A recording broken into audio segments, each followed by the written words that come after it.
નમસ્કાર, star India TV ન્યૂઝમાં આપનું હાર્દિક સ્વાગત છે। આપ જોઈ રહ્યા છો સ્ટાર ઇન્ડિયા ટીવી ન્યૂઝ, સત્યની વાતે સત્યની સાથે। જાલોદ તાલુકામાં બનતા ડોમેસ્ટિક એરપોર્ટનો 4 ગામોના લોકો દ્વારા ધારાસભ્ય મહેશ ભુરિયાને મળી વિરોધ રજૂ કરાયો। ઉપસ્થિત ખેડૂત ભાઈ બહેનો આ વિસ્તારના ધારાસભ્ય તરીકે મને આવેદનપત્ર આપવા માટે મારા રૂપાખેડા ગામે આવેલ છે। તો હું રાજ્યના મુખ્યમંત્રી ભૂપેન્દ્રભાઈ પટેલને અને જિલ્લાનું વહીવટીતંત્ર માન્ય કલેક્ટરશ્રી અને જિલ્લાની જે જમીન સંપાદન કરનાર છે એવા સંપાદન અધિકારીશ્રીઓને અને રાજ્યના મુખ્યમંત્રીશ્રીઓને આજે મને આવેદનપત્ર આપવામાં આવેલ છે। તો અમારા ખેડૂત ભાઈ બહેનો જે ખેતીની અમૂલ્ય જમીન છે, કિંમતી જમીન છે, અને એ જમીન આ એરપોર્ટ નાખવાથી અમે ખેડૂત ભાઈ બહેનો ખેડૂત વિહોણાને થઈ જાય અને એમના હક અને અધિકારો જતા ન રહે એના માટે મને આવેદનપત્ર આપવામાં આવેલ છે।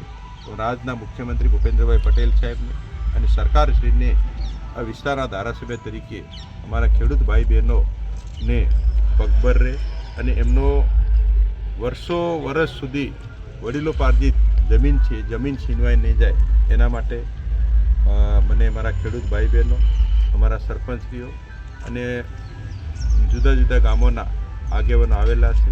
તો આ માટે અમે વહીવટી લડત આપવાના છે અને અમારા ખેડૂત ભાઈ બહેનોને ન્યાય મળે એના માટે આ વિસ્તારના ધારાસભ્ય તરીકે અમે કટિબદ્ધ રહેવાના છે। Thank you. જાલોદ તાલુકો ખેતી પ્રધાન તાલુકો છે। અહીં વસતા ગરીબ આદિવાસી પ્રજા ખેતી તેમજ મજૂરી પર પોતાનું ગુજરાન ચલાવે છે। હાલ જાલોદ તાલુકામાં એરપોર્ટ બનશે તેવી વાતો જોર પકડ્યું છે અને સરકાર દ્વારા 2 થી 3 વાર એરપોર્ટ માટે જમીનનું સર્વે કરવામાં આવી રહેલ છે।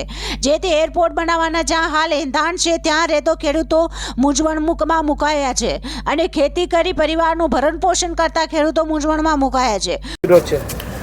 આજ રોજ ટાઢાગોળા ગામે જે એરપોર્ટનો સર્વે ટાઢાગોળા, શારદા, ગુલતોરા અને કાળીગામ ગુજ્જર જે એરપોર્ટની સર્વે થઈ છે એ તદ્દન એકદમ ખોટી છે અને આજની તારીખમાં જે માનવ જે વસવાટ કરે છે એ ગામ લોકો પેઢીની પેઢીથી એમનું ગુજરાન એ ખેતીને આધારે ચલાવે છે। કોઈ એમની પાસે રોજગારી કે મોટો ધંધો નથી અને વસવાટ કરતી જે વખતે બાપદાદાઓની મિલકતથી વસવાટ જે ખેતરો ખેડી અને ઝાડ બીડ તોડી અને પાળા એ તોડી અને લોકોએ સરખા કરીને આજની તારીખમાં જે એરપોર્ટવાળા જે લોકોની જમીન છીનવી માંગે છે એ કાલના દિવસમાં એમનો ભાવિ પેઢી બાળ ગોપાલ લઈને ક્યાં જશે અને એ કઈ રીતે એમનું ગુજરાન ચલાવશે એના માટે અમે ટાઢાગોળા ગામથી અને શારદા, ગુલતોરા, કાળીગામ એવા વતીથી અમે એરપોર્ટને તદ્દન વિરોધ કરીએ છીએ। એ એરપોર્ટ તદ્દન ખરેખર ખોટું છે અને એ સર્વે પણ ખોટું છે અને થવું નહીં જોઈએ અને નહીં થવા જોઈએ। ગમે તે થાય અમે ગમે ત્યાં જઈને લડીશું। અમે મુખ્યમંત્રીને બી આવેદનપત્ર આપીશું। અમારા જાલોદ તાલુકાના ધારાસભ્યને શ્રી બી આજે આવેદનપત્ર આપ્યું છે એ વતી અમે આવેદનપત્ર આપવાના છે। અમને ગમે તે થાય તે પણ અમે લડત લડીશું અને લડત લડીને રહીશું। શું નામ છે? બારિયા પ્રકાશભાઈ થાવરાભાઈ, ગામ ટાઢાગોળા। પોતાની જમીન જવાના એંધાણ થતા ત્યાં રહેતા ખેડૂતો દ્વારા દાહોદ જિલ્લા કલેક્ટર, તાલુકા પંચાયત તેમજ આજ રોજ તારીખ 24/11/2024ના રોજ જાલોદ તાલુકાના ધારાસભ્ય મહેશ ભુરિયાને મળી ખેડૂતોની જમીન ન જાય તે માટે રજૂઆત કરવા પહોંચ્યા હતા। ધારાસભ્ય મહેશ ભુરિયાને આવેદનપત્ર આપી રજૂઆત કરવામાં આવતા તેઓએ આદિવાસી વિસ્તારમાં રહેતા ખેડૂતોની આજીવિકાનું સાધન એવી ખેતી માટેની જમીન બચાવવા માટે મુખ્યમંત્રી, દાહોદ જિલ્લા વહીવટીતંત્ર તેમજ જમીન સંપાદન કરતા અધિકારીઓને મળી આ અંગે ચર્ચા વિચારણા કરી ખેડૂતોને ન્યાય મળે તે માટે રજૂઆત કરશે તેવી હૈયાધારણા આવેલ સરપંચો તેમજ ખેડૂત ભાઈ બહેનોને આપી હતી।